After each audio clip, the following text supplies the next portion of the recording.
So I'm going to be explaining work with Davide Gaiotto, where we try to understand in terms of quantum field theory, a picture that you actually heard about last night or this morning, depending on where you are, by Eddinghoff, Frankel, and Kazan.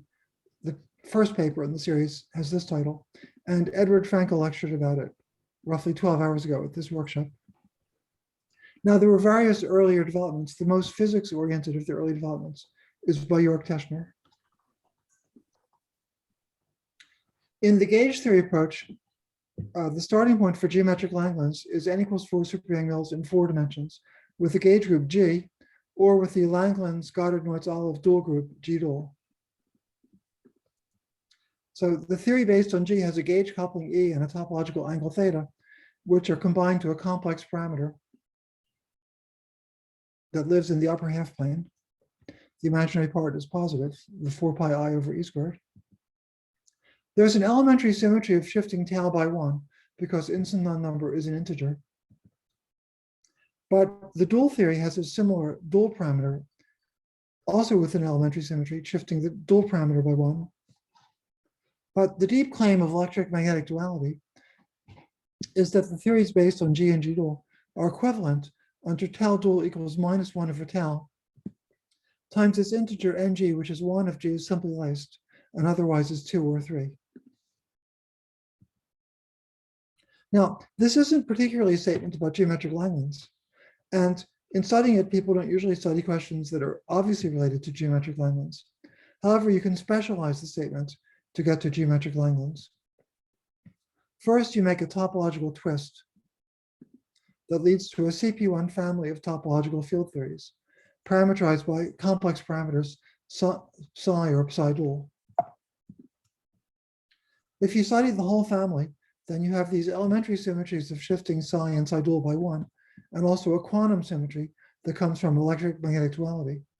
And that becomes the duality that's called quantum geometric Langlands by mathematical researchers on this subject.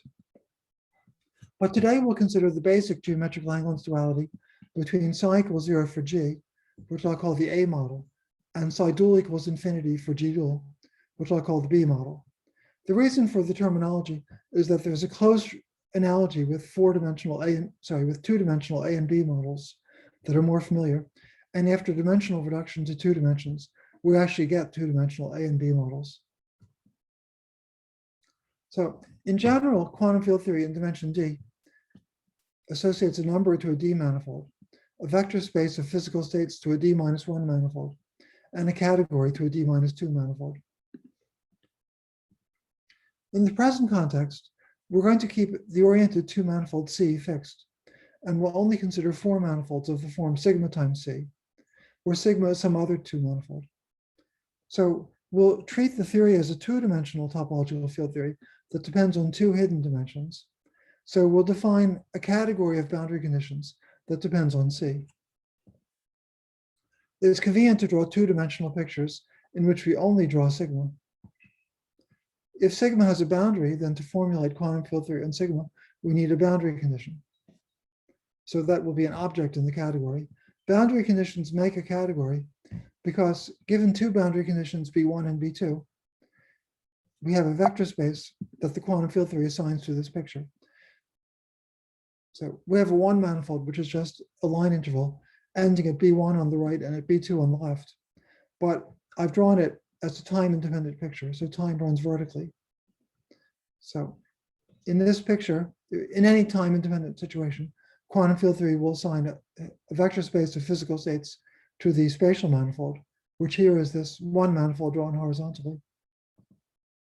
And we interpret that as Hom from B1 to B2.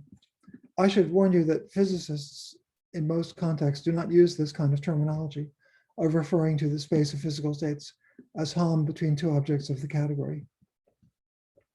With this definition, Hom from B to B is an algebra for every B because you let 2 open strings join to make a single open string. And a similar picture that I haven't drawn shows that this multiplication is associative. And similarly, Hom from B to B prime is a Hom B prime module, and so on. So such statements would be proved by a few more pictures that I haven't actually drawn. So electric-magnetic duality will give an isomorphism between the category C associated to the Riemann surface C in the G theory at psi equals 0, and the corresponding category C dual associated to the same Riemann surface in the dual theory where the dual parameter is infinity. In addition, there's a natural mapping between certain natural functors on C and on C dual. These functors come from what physicists call line operators. So in a quantum field theory defined on a manifold M, in general, a line operator is some sort of modification of the definition of the theory along an embedded one manifold K. The natural line operators at psi equals infinity are known as Wilson operators. The Wilson operator is just the holonomy of a connection interpreted as an operator in quantum field theory. The natural line operators at psi equals 0 are physically known as 't Hooft operators. So in physics, Wilson and 't Hooft operators are usually used in analyzing problems such as confinement of quarks in atomic nuclei and other subtleties involving universality classes of quantum field theories.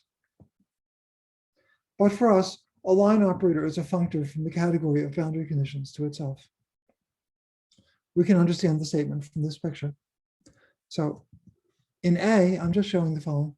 So here we have a boundary labeled by a boundary condition B, an object of the category. But parallel to the boundary is a line operator labeled T. In topological field theory, there's no meaning to this distance between T and B. You could move T up to the boundary, and it would simply make a new boundary condition that you can call TB. That explains how T acts on objects of the category. Its action on morphisms is shown in part B. So here I've represented a morphism as a junction between two different boundary conditions. So I've labeled the boundary piecewise by three different boundary conditions, B, B prime, and B double prime, in between which there are points, these black dots, at which there's a local operator that represents a morphism from one boundary condition to the next. By the way, a little while ago, I had a different picture. Okay, this is another picture for a morphism from one object here to another object up here. The picture I'm drawing now is obtained from the previous one by a conformal mapping that projects an open string to a point on the boundary. Anyway, in this picture, a morphism in the category is a junction from one boundary condition to the next. And if you move T up to the boundary, the black dot stays there, and you get a morphism from TB to TB prime, and then to TB double prime. So the picture is meant to make it obvious that whatever the axioms are supposed to be concerning morphisms, they're satisfied. So I've been drawing pictures in 2 dimensions, but there are 2 more dimensions not drawn, and the line operator T really lives at a point P in the hidden 2-dimensional manifold C. Such pictures make it obvious that the line operators T of P and T of P prime commute. You see, in a purely 2-dimensional picture, there's a well-defined notion of whether the line operator that lives at P is to the left or right of the one labeled by P prime. In other words, one is closer to the boundary and acts first on the boundary. So the picture represents acting on a boundary condition B by T of P and then by T of P prime. And in general, in 2-dimensional field theory, that would be different from the same thing where T of P and T of P prime act in the opposite order. But because these line operators live at distinct points in the 2-manifold C, you can pass them through each other with no singularity. So you learn that T of P and T of P prime commute as operators on boundary conditions, functors on boundary conditions. Sorry, morphisms on boundary conditions. Well, you're seeing that I don't know this very well, this terminology I'm trying to use. As a physicist, though, what's obvious is just that you can rearrange T of P and T of P prime. So the dual categories C and C dual are equipped with dual families T of P and W of P of functors, parameterized by the choice of P, a point in a Riemann surface, and some other data, and commuting at distinct points. T of P corresponds to the usual Hecke functors of geometric Langlands, while W of P corresponds to its dual in the usual geometric Langlands duality. Because W of P is elementary, it's not always introduced explicitly in this language as a functor on the boundary conditions or object functor on the category in the usual formulation. These functors depend on more data, namely a representation R of the dual group. So you can also multiply Hecke functors that live at the same point P, but are associated to possibly different representations of the dual group. They commute, although that's slightly less obvious. You can show that by taking a limit as P approaches a different point P prime. And moreover, the duality says that the algebra of compositions of multiplying at Hooft operators at the same point is the same as the corresponding algebra of multiplying Wilson operators at the same points. On elementary grounds, the multiplication of Wilson operators gives the tensor algebra of representations, where the Wilson operator for the tensor product representation can be expanded as a sum of irreducibles. So the duality predicts the same for the composition of Hooft operators, which corresponds mathematically to what's called the geometric Satake correspondence. Physically, composition of Hooft operators isn't much studied, but in my paper with Coisotropic on geometric Langlands, you can find a discussion of it. To go into a little more detail, I want to introduce a useful language to formulate a simplified version of geometric Langlands duality. So let M sub H be the moduli space of Higgs bundles on C for the group G. Sometimes I'll just call it MH of G without mentioning C. Hitchin showed it's a hyperkähler manifold. It has one complex structure in which it parameterizes Higgs bundles. And in another complex structure, it parameterizes flat bundles over C, with the structure group being the complex Lie group G sub C. So I'm following Hitchin's notation for I and J, and therefore for K, which is IJ. So IJ and K act as the unit quaternions, and Hitchin showed that there's a hyperkähler structure here with the three corresponding Kähler forms, omega I, omega J, and omega K. So for many purposes, geometric Langlands duality is a mirror symmetry between the A model of the Higgs bundle moduli space for G in symplectic structure omega K and the corresponding B model in complex structure J. So this instance of mirror symmetry was first studied by Halsall and Thaddeus, and their point was that it's a rare case where the Strometer-Yale-Zaslow approach to mirror symmetry can be made very explicit. The Strometer-Yale-Zaslow fibration in this case is what's called the Hitchin fibration. Now you can definitely ask questions for which the two-dimensional picture is inadequate. That happens for a variety of reasons related to singularities in the moduli spaces and the fact that sometimes there are unbroken gauge symmetries which are not described in these sigma models. Mathematicians describe this by saying that the theory should be formulated not on a finite dimensional moduli space, but on a more abstract thing called the stack of G bundles, bun G. Physicists describe the same thing by saying that the correct formulation is in 4 dimensions, not 2. So the correct formulation is a duality of 4-dimensional theories. Actually, 4 is the minimum. There's a 6-dimensional formulation that explains some things better, but we won't go there today. Now, the 2 formulations saying that you should work on the stack of G bundles or that you should work in 4 dimensions are not so different, because Atiyah and Bott showed in 1981 that a model of bun G is the space of all connections on a smooth G bundle E over C. So 4-dimensional gauge theory can be viewed as a 2-dimensional theory in which the target is bun G. So as a physicist, you'd say that when a mathematician talks about the stack of G bundles, what they're telling you is that the precise formulation of the duality involves the 4-dimensional gauge theory.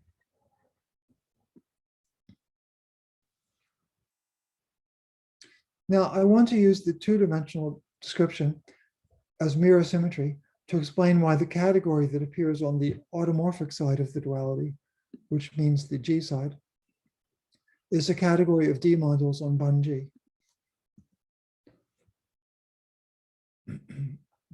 In two-dimensional terms, we're studying the A model, or at least the closest mathematical approximation to what physicists think of as the A model is the Fukaya category. And then in the A model of a real symplectic manifold Y, the most familiar branes are Lagrangian branes, supported on a Lagrangian submanifold L. But Kapustin and Orlov showed that to make mirror symmetry work, in general, you need additional branes, coisotropic A-branes, that are supported on a coisotropic manifold that's above the middle dimension. Coisotropic branes are fascinating and they're not that well understood. But the simplest case, which really was in the original paper, is the case relevant to geometric Langlands. That's the case that Y, the target of the sigma model, is actually a complex symplectic manifold with complex structure I and a holomorphic symplectic form, omega j plus I omega k. I'm using a notation as if Y is hyperkähler, but it's not important for what I'm saying right now that it should be. So I will only use I and capital omega. But since Y in most important examples is hyperkähler, I've used a notation adapted to the hyperkähler case. So anyway, to construct the most basic coisotropic A-brane, you view Y as a real symplectic manifold with a symplectic form that's omega k or I m omega, and you take the B field of the two-dimensional theory to be real omega. So Kapustin and I describe this in a way that differs by a B field gauge transformation, but it's usually slightly simpler to do with what I'm saying right now. So with this data, you can define a canonical coisotropic A-brane, BCC, whose support is all of Y. It has the property that roughly Hom from BCC to itself is related to deformation quantization of the algebra of holomorphic functions on Y. More specifically, you can show that if Y is the cotangent bundle of some other complex manifold, W, and if the holomorphic symplectic form of Y is the standard one, then Hom from BCC to itself, first of all, can be sheafified along W. And when you do that, you get the sheaf of holomorphic differential operators on W, acting on the square root of the canonical bundle of W. So, see, if you do deformation quantization of P and X, which are Poisson conjugate variables, P becomes d by dx, and you get differential operators. So it would take a little while to explain this more systematically, but the statement about differential operators is a slightly more precise version of the statement about deformation quantization. So in the case of geometric Langlands, the complex manifold that we're studying as a real symplectic manifold is the Higgs bundle moduli space. Now, it has a Zariski open set that's a cotangent bundle, T star of the moduli space of holomorphic G bundles. So you can think of A, Hom from BCC to itself, as the sheaf of holomorphic differential operators on M of G. If B is any other brane, then Hom from B to BCC is going to be a module for A. In other words, the category on the automorphic side of the geometric Langlands duality will be a category of D modules on M of G, or better, on Bun G.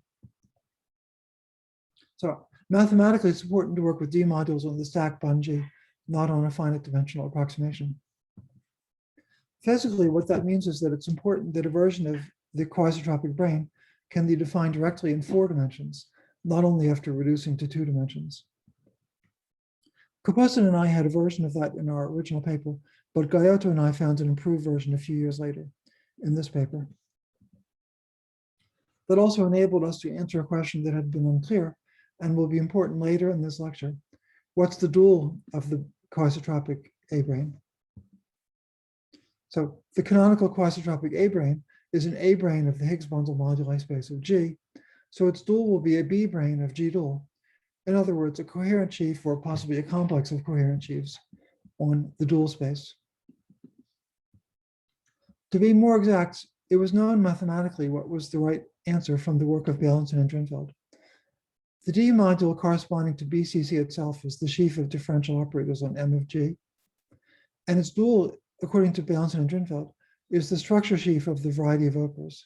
which is a very special complex Lagrangian submanifold that I'll just call L-Oper. So when I said that Gaito and I answered a question that had been unclear, it was clear mathematically, but in the original work on gauge theory and geometric Langlands, it wasn't clear physically why the dual of the canonical Coisotropic A-brane was this variety of Opers. Gaito and I had a nice explanation where one involves the D3-D5 system and the other involves the dual D3-NS5 system. So in summary, the main ideas in the gauge theory geometric Langlands correspondence are the following. First is electric magnetic duality of supersymmetric gauge theory in 4 dimensions between a group G and the dual group G dual. Second is twisting to make a dual pair of topological field theories. Compactification to 2 dimensions on a Riemann surface C. The dual theories have dual sets of line operators with the Hooft operators related to geometric Hecke transformations and their dual Wilson operators. On one side of the duality, there's a distinguished brane BCC that establishes a map from A-branes to D modules. On the other side, one is studying B-branes on the Higgs bundle moduli space in the complex structure in which it parameterizes flat bundles. So I'm sorry to not to be able to explain this more thoroughly, but to go on to the more recent work, it's difficult to give a more detailed explanation of what was done 15 years ago. Now, the story I've explained it so far involves deformation quantization, not quantization. Because I often run into confusion on this point, I'm going to take a couple minutes to explain the difference. I'll do that simply with a concrete example. My concrete example will be a 2-sphere. So X, Y, and Z are real variables. J is also real. So we consider an ordinary 2-sphere, X squared plus Y squared plus Z squared equals J squared, which we view as a symplectic manifold with its usual rotation invariant symplectic form, which here's one way to write the symplectic form, although that formula is not manifestly rotation invariant. In deformation quantization, we start with the commuting algebra of functions of X, Y, and Z. For example, we could consider complex valued polynomials in X, Y, and Z. And we want to deform this to a non-commutative algebra. To be more precise, you usually specify that the leading non-commutative deformation should agree with the Poisson bracket. And you ask if you can make a family of associative algebras with that property. And usually you want this family to work either over polynomials in H bar, which would mean that, or possibly formal power series in H bar. The difference between the two cases is that a polynomial function in H bar makes sense if you set H bar to be a number like 1. But if you can only work over formal power series, then it's not meaningful to set H bar to a number. So deformation quantization is actually usually formulated over a ring of formal power series, which is miles away from actual quantization, where H bar can be a number. So in the real world, H bar is a constant of nature. It's not a formal power series variable. In the present case, we don't have to be fancy because we can just write down the answer. The associative algebra deformation of the ring of functions is given by these relations, which at H bar equals 0 reduce to saying that X, Y, and Z commute. They agree with the Poisson bracket to lowest order, and they're compatible with associativity and with this relation here. So these relations, together with this one, gives a family of associative algebras over C of H bar, over actual functions of H bar. So in other words, H bar can be set to a complex constant if you want. And that's the answer for deformation quantization of the sphere. But it's not quantization. It makes sense for any value of J squared, possibly complex. I said J was real, but if you're willing to view X, Y, and Z as complex variables and consider the starting point to be the ring of holomorphic polynomials in X, Y, and Z, then the same formulas make sense for possibly complex J. Anyway, whether J is real or not, and whether X, Y, and Z are real or not, this is deformation quantization. Quantization means finding a Hilbert space H of appropriate size that the algebra acts on. This does not exist for arbitrary J. To construct H, one has to quantize the parameter to J, set it to preferred values at which the Hilbert space exists. And when you do that, you've done quantization. The special values correspond to the angular momentum in the real world of electrons, atoms, and molecules, and so on. It's because of the last step that the subject is called quantization. So that's quantization as opposed to deformation quantization. Now, Gukov and I asked whether the A model in this general setup can describe quantization and not just deformation quantization. And the answer is yes, under certain conditions. Recall that in general, we're discussing a complex symplectic manifold Y, which for geometric moduli space is the moduli space of Higgs bundles. And we view it as a real symplectic manifold with symplectic form M omega, where omega is the holomorphic symplectic form of Y. So let's discuss A-branes, which means branes. We'll discuss Lagrangian A-branes. Branes supported on a Lagrangian submanifold L that's Lagrangian for M omega. In many of the important examples for geometric Langlands, L is actually a complex Lagrangian submanifold. That it's Lagrangian for omega, not just M omega. For example, if you take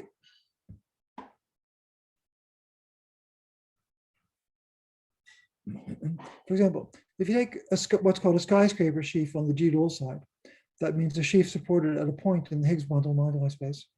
Its dual is a Lagrangian brane supported on a fiber of the Hitchin fibration. That's a complex Lagrangian submanifold. It happened because a point is hyperholomorphic. In other words, a point is a holomorphic submanifold in any complex structure. So a sheaf supported at a point is much more than just a B-brane in one complex structure. It's a B-brane for all complex structures, and that forces its dual to be a complex Lagrangian submanifold. So this is a very basic example for geometric Langlands, but in general, the duality involves L's that are not Lagrangian for omega, only for M omega. Analogously to the fact that on the B model side, a coherent sheaf in the Higgs bundle moduli space need not be hyperholomorphic. So anyway, still the most obvious examples, the most important examples in geometric Langlands, L is actually a complex Lagrangian submanifold. Oh, what did I do? Oh, okay. But in general, L needn't be Lagrangian for omega, only for M omega. So Gukov and I considered the opposite case of an A-brane B, whose support is Lagrangian for M omega, but is symplectic for real omega. So that's the opposite of being Lagrangian for real omega. Then we argue that in this case, Hom from B to BCC represents a quantization of M with symplectic structure real omega. For example, if Y is an affine variety, then holomorphic functions on Y, which are deformation quantized in the A model, are analytic continuations of certain real analytic functions on M. There are enough of them to make a reasonable quantum deformed algebra of observables. And Hom from B to BCC is an A module, which we showed has appropriate properties to be a quantization of M. A formal argument actually reduces the description of H to the problem of quantizing M. Incidentally, the motivation for our paper was something that is elementary but not that well known, among physicists at least, which is that the problem of quantizing a real symplectic manifold is ill-defined in general. And we wanted to offer a framework in which it becomes well-defined.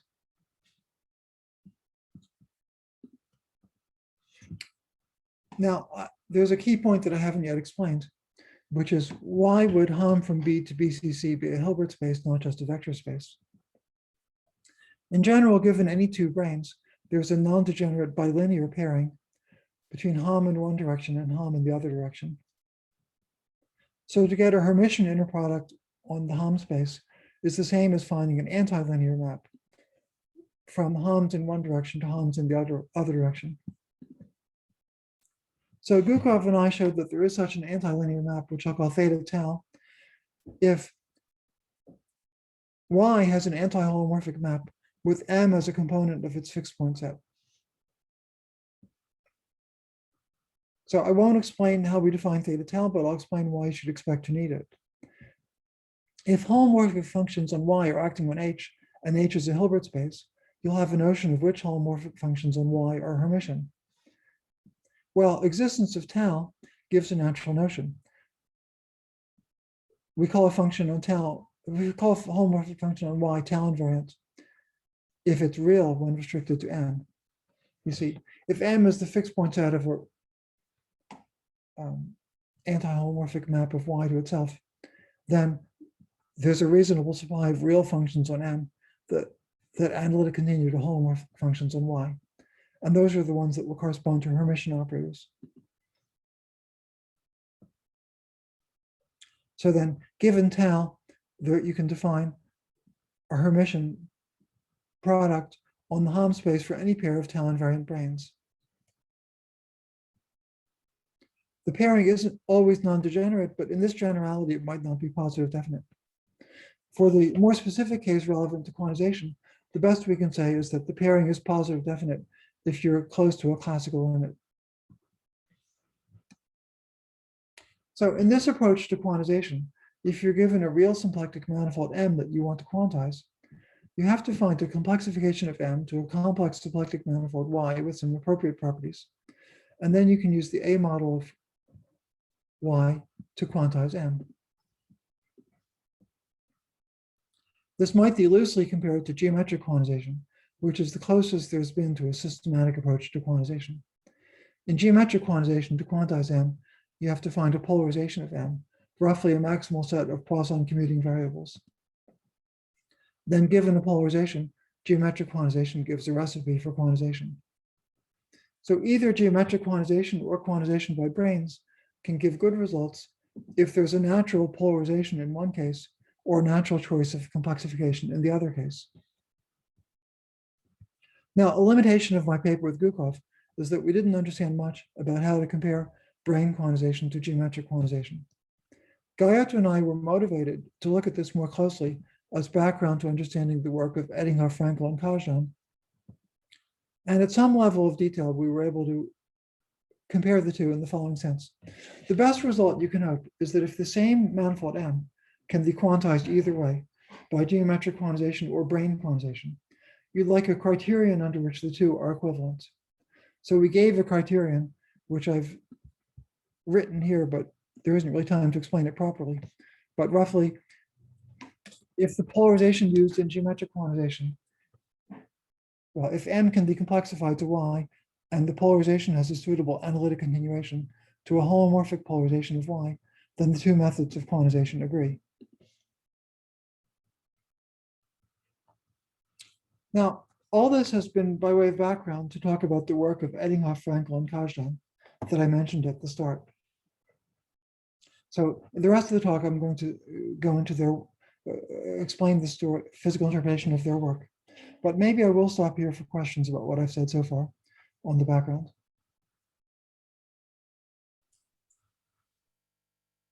Okay, so I suppose if there is anybody who wants to ask questions, they raise hands. Okay, I don't see any hands. So please continue. I hope this is more because the talk was clear than because it was totally unclear. So Eddinghoff, Frankel, and Kazan considered a Hilbert space H of L2 functions or better half densities on the moduli space of stable homomorphic G bundles over C. They constructed operators on H that are related to the usual constructions of geometric Langlands, and they found interesting duality theorems and conjectures concerning the action of these operators. So I don't have, well, first of all, Frankel explained those statements in a talk at this workshop about 12 hours ago, or maybe 11 hours. As we proceed with the physical setup, we'll see what the statements might be. I don't really have time to explain in isolation what they said. What I'll do is explain the physical picture. And as we proceed with the physical picture, we'll see what the statements ought to be. So in geometric quantization, you'd understand L2 functions on the moduli space of G bundles in terms of quantization of its cotangent bundle. In other words, the Hilbert space of EFK is what you get if you take the Higgs bundle moduli space MH of G with real symplectic structure M omega and quantize it by geometric quantization using the fact that it's a cotangent bundle. It's not quite a cotangent bundle, but when we construct L2, a Hilbert space of L2 functions, that's very forgiving, and a set of measure 0 isn't important.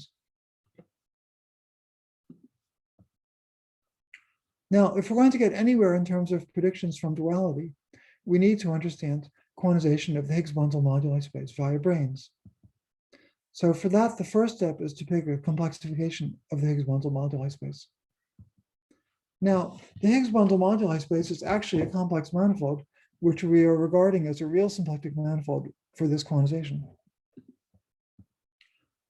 So in general, if Y is a complex manifold that we view as a real manifold, it has a canonical complexification, namely the product Y hat of two copies of Y, where you take opposite complex structures I and minus I on the two copies. The involution tau of Y hat that exchanges the two factors is anti-holomorphic. Its fixed point set is the diagonal. Since the complex structure on the two factors are opposite, we can take the holomorphic symplectic form of Y hat to be 1/2 omega on the first factor and 1/2 omega bar on the second factor. Then the restriction of omega hat to the diagonal is real omega. In other words, Y is Lagrangian for M omega and symplectic for real omega. So this is the situation in which quantization of Y using a Lagrangian brane B supported. It should have been quantization of Y hat. Sorry. Quantization of Y using a Lagrangian brane B supported on Y inside Y hat. The sentence is correct as written, but I wish I'd written Y inside Y hat. Makes sense. So the point of this slide was to explain why we can study the Hilbert space of Eddinghaus, Frankel, and Kazhdan using duality. Their Hilbert space is an obvious definition in geometric quantization. If someone asked you to quantize T star of MG, you would introduce L2 functions, or more accurately, half densities on the base. But if you want to study it in an interesting way using dualities, you need to know that you can express this in terms of quantization by branes. So the point of the slide has been to explain that MH of G simply, well, for a general reason that would apply to any complex symplectic manifold that we view as a real symplectic manifold, has the right properties so that its quantization can be understood in terms of branes. So the Hilbert space of EF and K, okay. In this sentence, I explained that the criterion that lets you compare brane quantization to geometric quantization is satisfied. So the Hilbert space of EF and K is the one that arises in brane quantization. We have to ask, what are the observables in brane quantization? Recall Hitchin's integrable system. The Higgs bundle moduli space has Hitchin fibration pi from MH to B, where B is Cn for some n. The linear functions on B are Hitchin's commuting Hamiltonians. Classically, the global holomorphic functions on the Higgs bundle moduli space are just the pullbacks of functions on B. So in other words, the algebra A0 of holomorphic functions on MH is the algebra of polynomial functions of the Hitchin Hamiltonians. Well, now, with this as background, let's ask about quantum observables in brane quantization of Y. For brane quantization, we need the canonical coisotropic brane, which I call BCC hat, of Y hat, which was the product of two copies of Y. It's just a product of canonical coisotropic branes on the two factors Y1 and Y2. So the algebra that acts on the quantization is A tensor A bar. A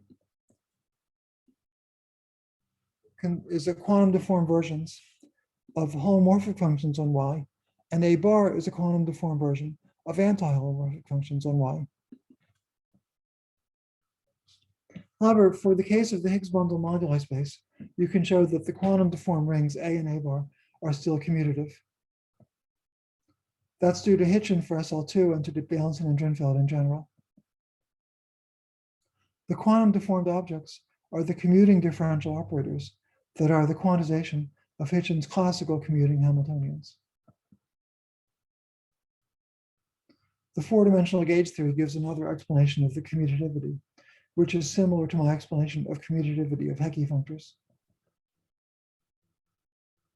So on the EFK Hilbert space, the L2 functions on Bun-G or MFG will have an action both of holomorphic functions and anti-holomorphic functions, or more precisely, quantized holomorphic functions and quantized anti-holomorphic functions.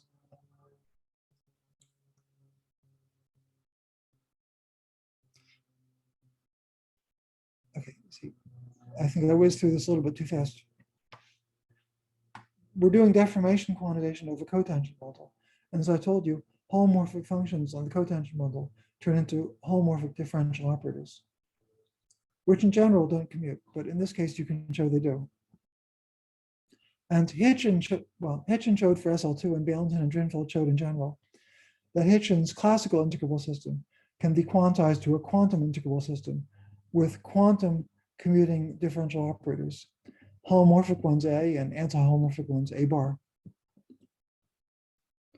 So the quantized differential operators A and A bar act on functions on the moduli space.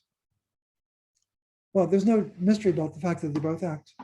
Holomorphic and anti-holomorphic differential operators on a space can act on functions, or in this case, half densities on the space.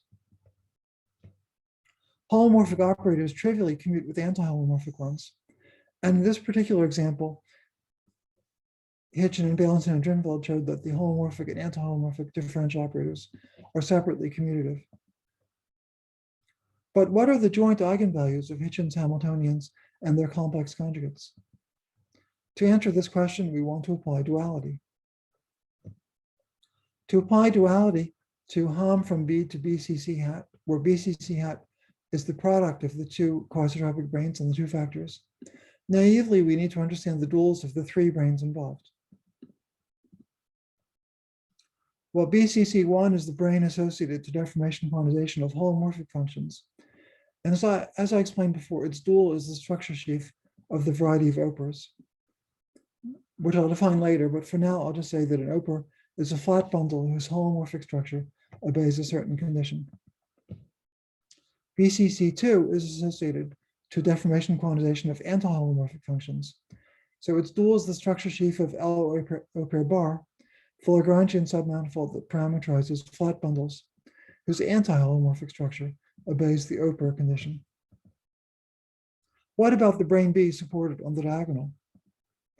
There's an unfolding trick that shows we don't have to worry about dualizing the diagonal. We're studying the A model of a product of two copies of the Higgs bundle moduli space. And the two copies are completely decoupled, except that there's a brane B supported on the diagonal, which on one boundary glues them together. So if you unfold the picture, you just have a strip where the brane B used to be is just a vertical line in the middle, but nothing's happening there. We have BCC1 on the left and BCC2 on the right.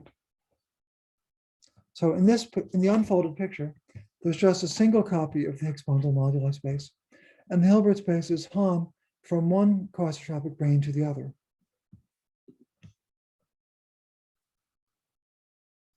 So the Lagrangian brane in the picture has completely disappeared. So we just dualize the two coisotropic branes to get the variety of O-pairs and its conjugate. That is, the varieties in the moduli space of G dual that parameterize flat bundles that are Opers from a holomorphic or anti-holomorphic point of view, respectively. So A becomes Hom from the Oper space to itself, and A bar becomes Hom from the anti-Oper space to itself. So here are the dual pictures. In the A model, we have two Coisotropic branes. In the B model, we have two Lagrangian branes.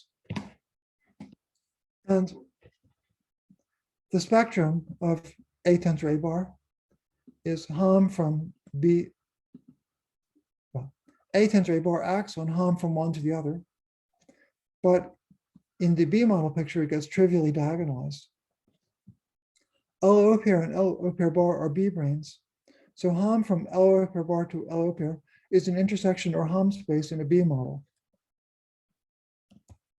And in the B model, well, the intersections are discrete. And in the B model, this space has simply a basis corresponding to intersection points. So those intersection points are going to correspond to the joint eigenvectors of A tensor A bar. Now I'm afraid I should perhaps tell you what is an Oper.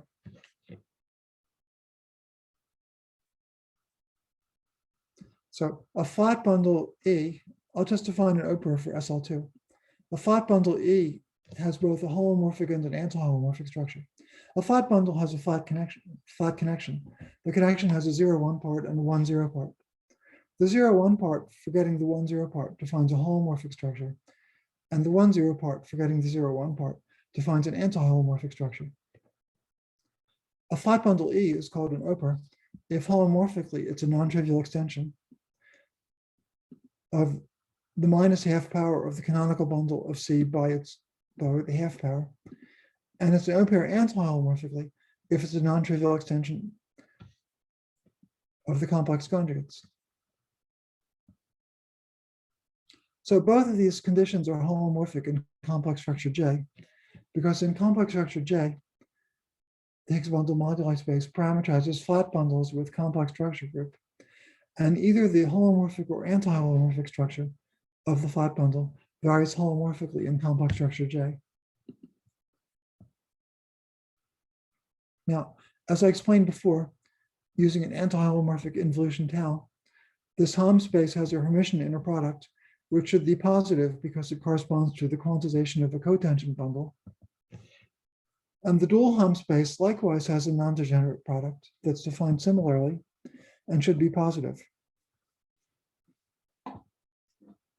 So it can be defined for any B branes that are exchanged by tau dual, but generically it would not be positive definite. In this case, it should be. Consider a point X, an intersection point corresponding to a flat bundle E that's an Oper both holomorphically and anti-holomorphically. The anti-holomorphic involution that's used to define the Hermitian structure on the G-dual side will map E to the complex conjugate flat bundle E bar, which is also an Oper, both holomorphically and anti-holomorphically. If E isn't isomorphic to E bar, then these are both null vectors for the Hermitian form, which in that case is not positive definite. But the duality predicts it should be positive definite. So we expect that, as was conjectured by EFK and proved in some cases, E is always isomorphic to E bar. Thus, the claim is that flat GC bundles that are Opers, both holomorphically and anti-holomorphically, are actually real. Their structure group reduces to a real form of G. I don't know if that's always the split real form. I imagine it is, but I don't know a good explanation. Assuming the intersection points are all real in that sense, this Hom space is only positive definite if the intersection points of LO pair bar and LO pair are always transverse. There's actually an interesting further necessary condition that's unproved. The transversality is among the results and conjectures of EF and K. If a flat bundle E is an Oper holomorphically and is also real, then it's an Oper anti-holomorphically. Such objects are what EF and K call real Opers. So assuming the duality is true and the Hermitian form is positive definite, the joint spectrum of A and A bar corresponds to real Opers. Let me recall that according to Bailenson and Drinfeld, an element X of the algebra A has two interpretations. One, it's a holomorphic differential operator on bund G. That came from the relation to deformation quantization. And two, because of the duality, it corresponds to a holomorphic function f sub x on LO pair. Similarly, an element x prime of A bar is an anti-holomorphic differential operator on bond G and corresponds to this should be the anti-holomorphic function fx prime. It's tricky what you mean by holomorphic or anti-holomorphic, because here the complex structure has been reversed. It corresponds to a function on LO pair bar.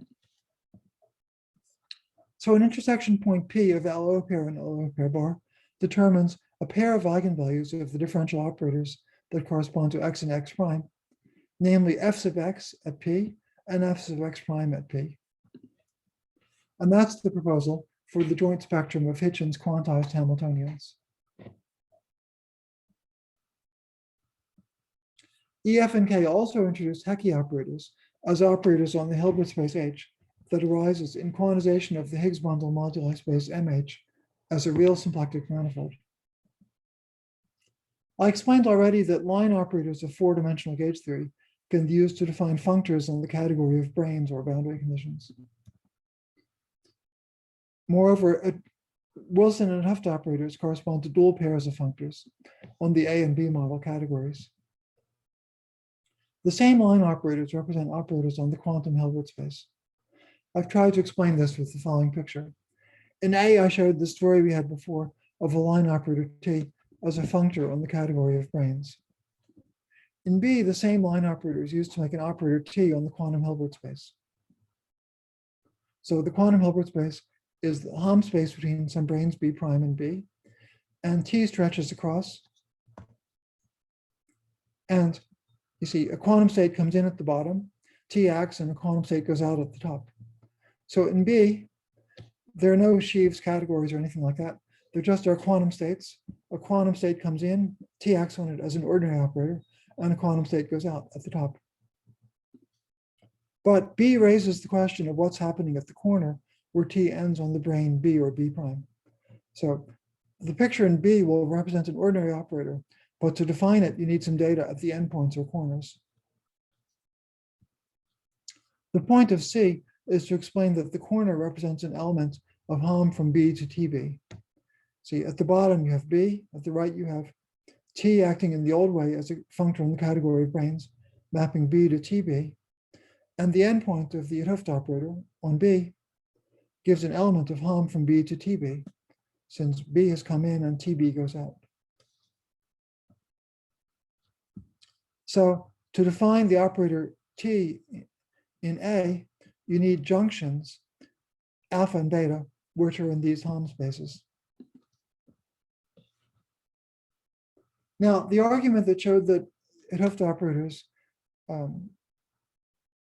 commute as functors goes over immediately to show that they commute as ordinary operators on quantum states.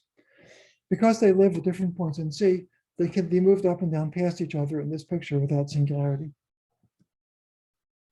Moreover, as in the discussion of line operators as functors, we can set P equals P prime and retain the commutativity. The same argument shows that they commute with the quantized Hitchin's Hamiltonians. Finally, you can ask what are the predictions of the duality for the eigenvalues of the Hecke operators.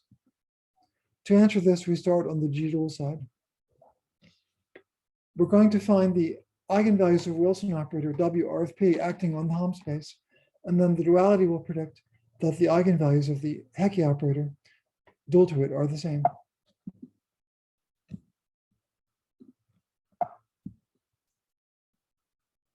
Also, we'll find what kind of data is needed for the corners that make W of P into an operator. Again, the duality predicts the same data is needed for the Hecke operator. Given a G-dual bundle E with connection over sigma times C and a representation R of the dual group, we form the associated bundle, which also comes with a connection.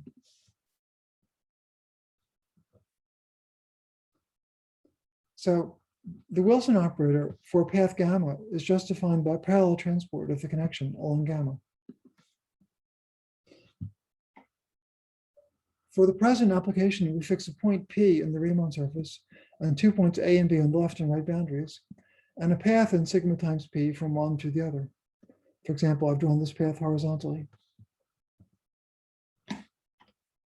So then this is not a closed loop. So parallel transport gives a linear transformation from the fiber at one end to the fiber at the other end. Or to say it more symmetrically, it gives an element of the dual space. Hom from the fiber at one end tensored with the dual of the fiber at the other end to C. Now, we didn't want a linear transformation in a vector space. What we want is the complex valued functions of connections that we can quantize to get a quantum operator. A quantum operator is going to come from something that's a complex valued function of connections. We don't have that yet. What we have is that for each connection, we've defined a Wilson operator that maps the tensor product of two fibers to C. To get an operator, we need to supply elements V in one fiber and W in the other fiber, and then WRP applied to this tensor product V tensor W is a well-defined function once we give V and W, and that'll be the function of connections whose quantization will be an operator, an easy operator to diagonalize and evaluate, as we'll see. Now, to avoid unnecessary details, I'll state the following for the case that the dual group is SL2 and that R and R prime are the two-dimensional representation. The generalization to any group and dual group is straightforward. In this picture, the boundary condition on the right boundary is that the G-dual bundle E restricted to the right boundary is an anti-holomorphic Oper. And that means, according to Balens and Ehrenfeld, that there's a non-split exact sequence, where in particular, K bar is the canonical bundle of C bar, C with opposite complex structure. K bar to the 1/2 is its square root.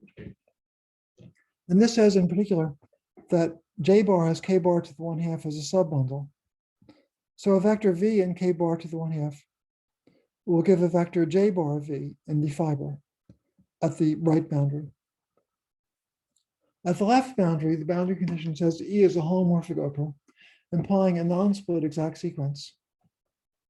Then we pick a vector W in Kp to the 1/2, and that gives us J of W.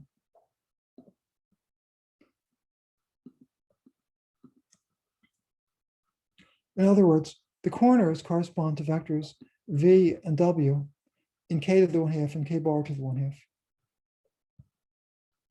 Once they're picked, we can define, we take parallel transport, we let it act on J bar V tensored with J of W.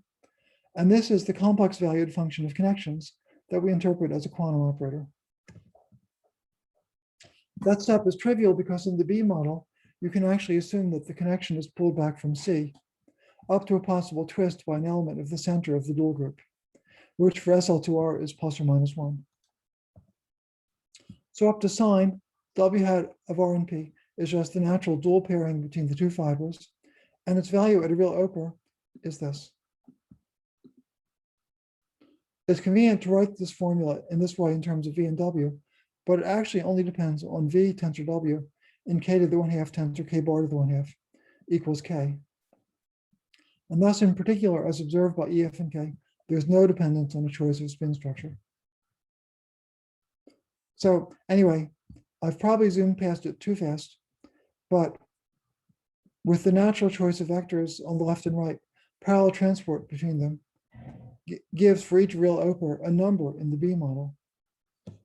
And the duality, first of all, predicts that on the dual side, the definition of T of P as an operator requires the same type of data. This is true, as proved using an algebra geometric formula. And the duality further predicts that the eigenvalues of the resulting operator are what we found on the G-dual side. They're given by the pairing between J bar of V and J of W for all the possible real Opers. Both signs do occur. That's related on the G side to the fact that minimal Hecke modifications of an SO3 bundle E to C act non-trivially on W2 of E in the cohomology of the Riemann surface C. So in conclusion, although I've probably zoomed past it through it rather fast, I reviewed the gauge theory approach to the traditional formulation of geometric Langlands in terms of categories and functors and so on. And then I explained how to reassemble the same objects in a different way to give a physical interpretation of the Eddinghoff-Frankel-Kazhdan formulation that involves quantum states and operators in quantum states. The relationship between the two is roughly similar to the relationship between purely holomorphic current algebra in 2 dimensions with conformal blocks and chiral algebras, and a unitary CFT, the W, in that case, the W, well, a modular invariant CFT, the WDW model in that case, with ordinary Hilbert spaces and quantum operators. So thanks so much. Thank you. So I believe we have time for questions, comment. You can raise hand if you have questions. I'm opening the chat box to see if anybody is raising hand. Okay, so I see, let's see. So I guess if anybody raise hand, I'm supposed to see it on the top, right? Yes. Okay. Nobody's raising hand. Could I ask a question? Sorry, I forgot how to raise the hand in the Zoom. Okay, yes, go ahead. Actually, I'm not sure whether the audience can mute themselves. Do you know? Yes, they can unmute themselves. Oh, okay. I'm sorry, I didn't know. So anybody can mute themselves. But Masahito, go ahead. Yeah. So when you're combining the holomorphic and anti-holomorphic parts, Yes. I think you are using the homomorphism from CC brane to its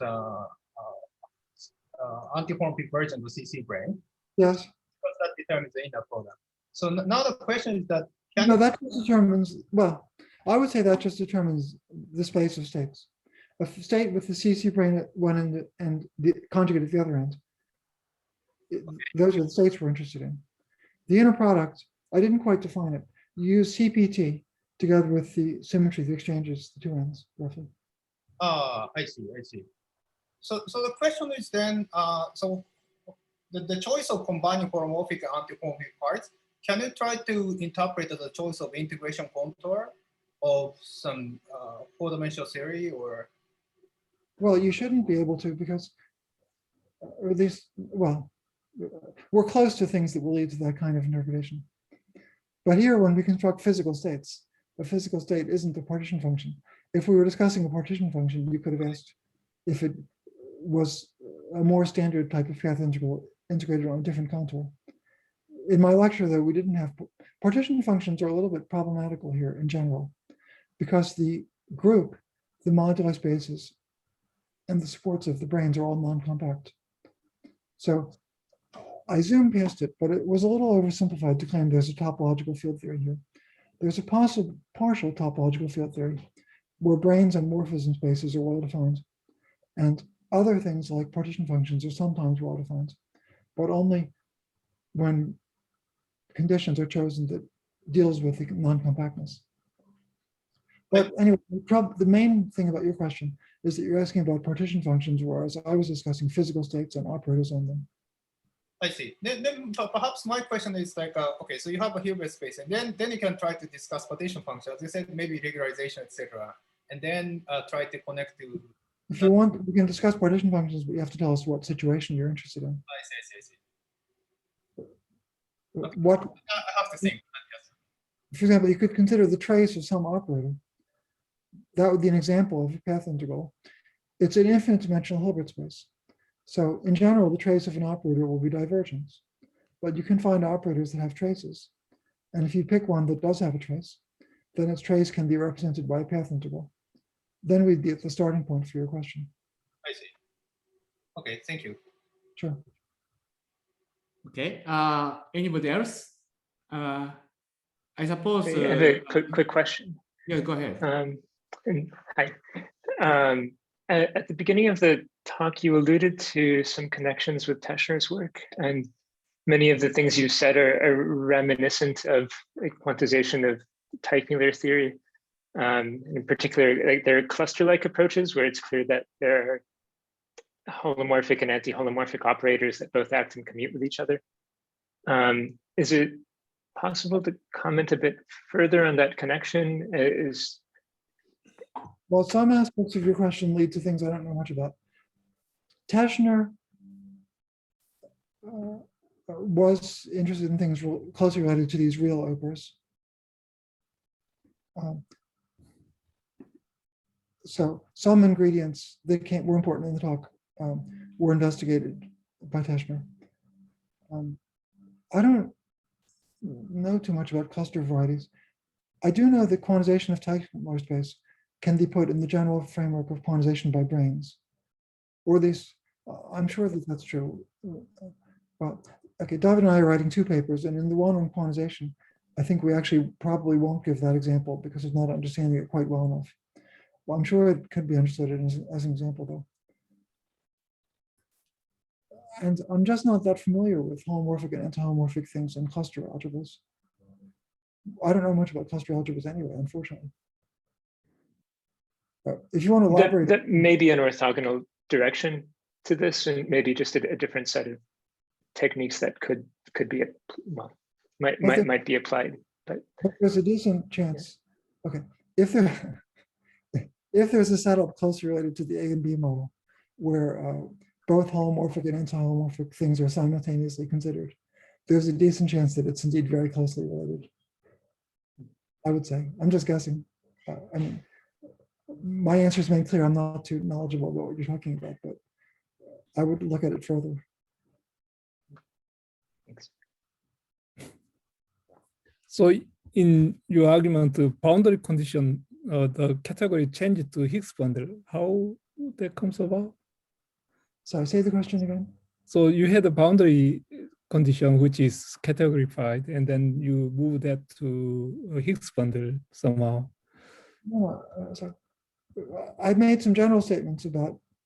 I made a lot of discussion with general statements, but when we were specific, the target space of the sigma model was always, in the first half of the lecture, it was the Higgs bundle moduli space. In the second half of the lecture, it was the product of 2 copies of the Higgs bundle moduli space. So You see, the Higgs bundle moduli space specifies the boundary of the n equal 4 theories? no. The n equals 4 theory specifies the Higgs bundle moduli space. If you quantize on a Riemann surface, n equals 4 theory gives you a sigma model whose target is the Higgs bundle moduli space. Okay. Then in that theory, you can study whatever boundary condition you want. Better to formulate the boundary condition in 4 dimensions.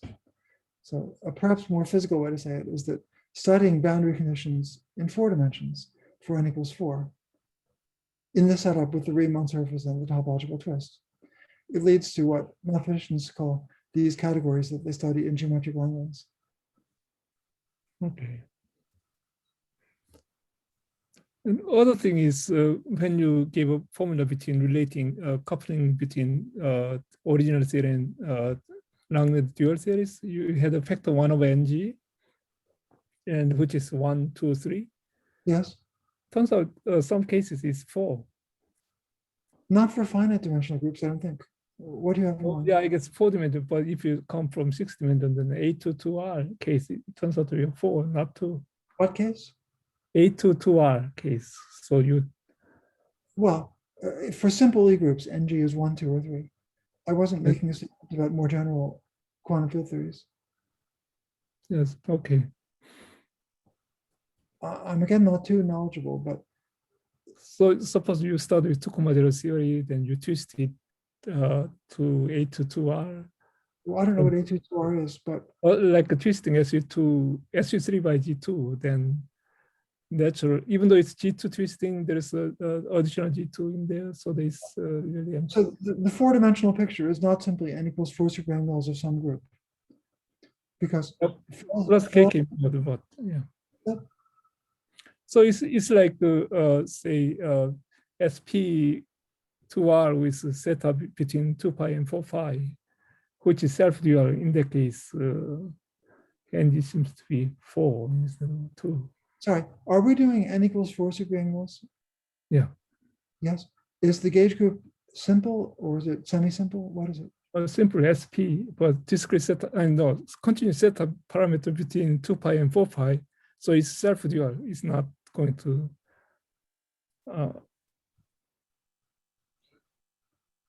Well,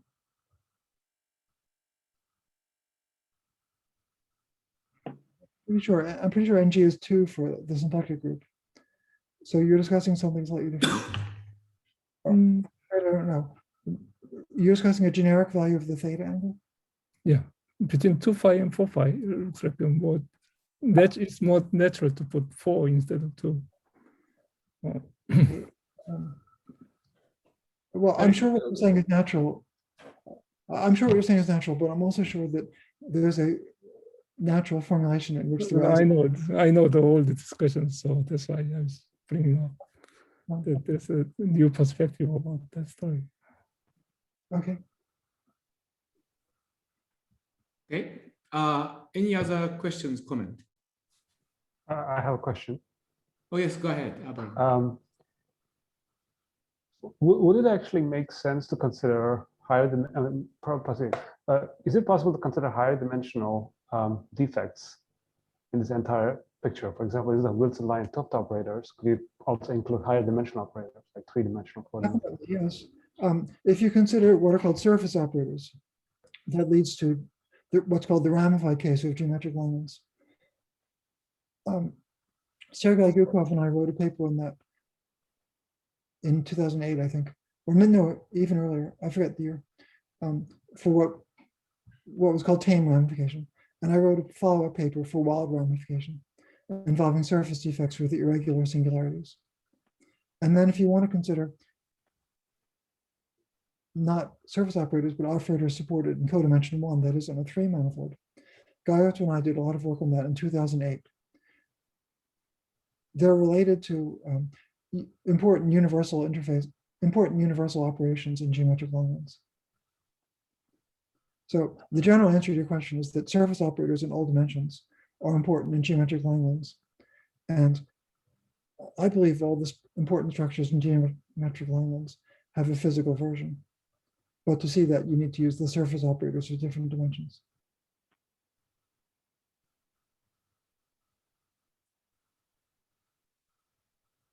Okay. Any other questions? I have a question. Okay. Is that? Let's see. Myself, Ashwin. Oh, yeah.